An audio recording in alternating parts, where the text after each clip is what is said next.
So at what point did you start seeing some sort of impact in your patients? In 2021, as the vaccines were rolled out, along about March of that year, I started seeing problems. It was my observation. Now, I want to be really transparent. I want to make it real clear to our audience that I'm not allowed to do clinical research on this topic. I'm not. In fact, doctors have been fired for doing that. It's pretty covert, closed-mouth operation. You know, you can't do something that your employers don't allow you to do or your colleagues won't allow you to do. But I can keep track. Seeing 7,000, 8,000, 9,000 patients a year, I've got my fingertips on the pulse of obstetrical outcomes. So I saw many more miscarriage. I saw more malformations. I saw more cardiac defects.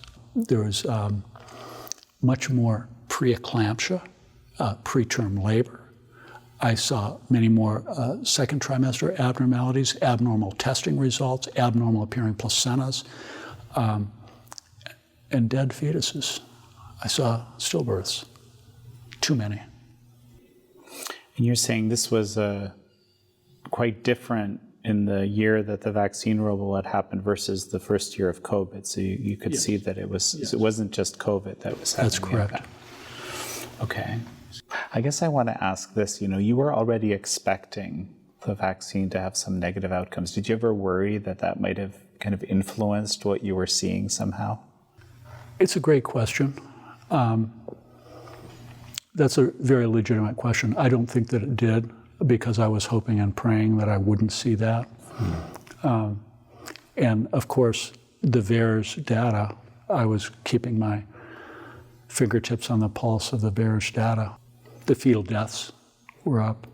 And then of course, when I saw Pfizer's own internal documents, those got me even more upset. And now keep in mind that, and I'm specifically for your audience, I'm speaking of the Pfizer 5.3.6 post-marketing survey data. That's the official data of Pfizer. That was 90 days, the first 90 days of the rollout.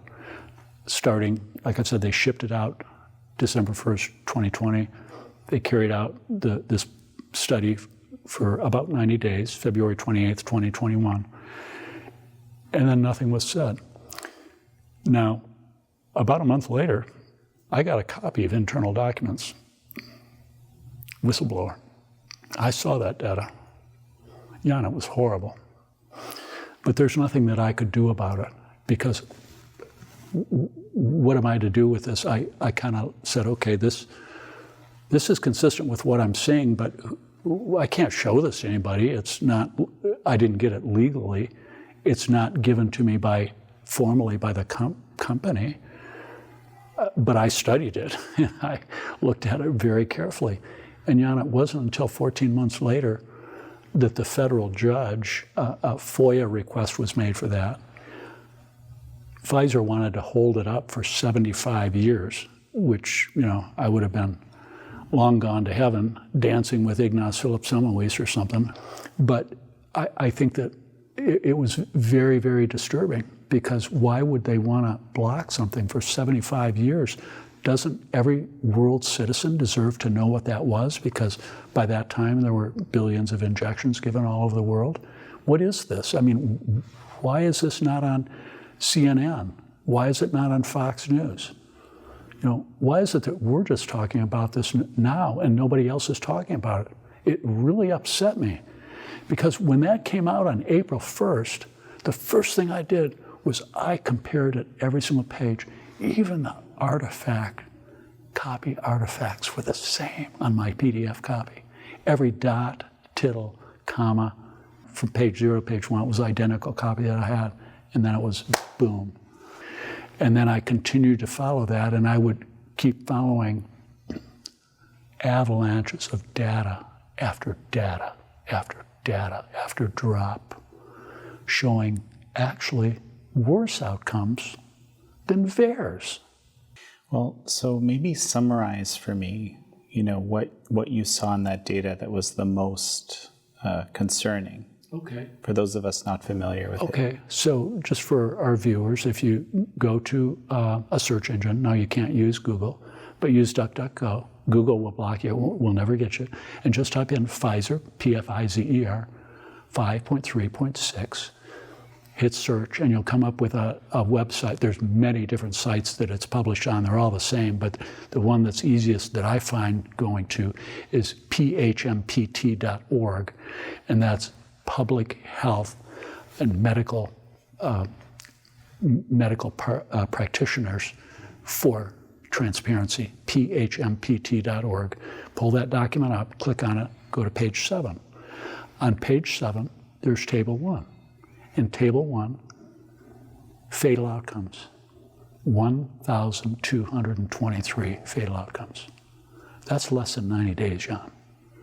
I told you my experience as a medical student when I was 24, and at Wayne State University, just 26 deaths. That's ripped off the market. What was the difference in those 47 years? It's hard to extrapolate and figure out because it was so unprofessionally done. If you go down to page 12 on that same document, it's got the obstetrical outcome, which we talked about. And if you look at that carefully, it's very poorly done, very poorly written on Pfizer's part. Horrible. Bad language, I mean, not professional language, not the appropriate language, but their miscarriage rate was north of 75%, 80%, their miscarriage rate. Their miscarriage rate was 80%. Mm-hmm. Yes. Okay, explain that in another way. In the data that they presented on page 12, and I've read it and I've studied it for a year, it's very disjointed, it's not well written, but as of the 270 pregnant women, 238 were not followed up. And of the data that they did present with a miscarriage, of those that they did follow up, it was 80% miscarriage rate. 80%. And I want to bring it to your attention, Jan, that the federal government, the CDC and the FDA, they're corrupt. They're corrupt. They sat on that data. I'm not an anti-vaxxer. In fact, I didn't really believe what they were saying at Children's Health Defense.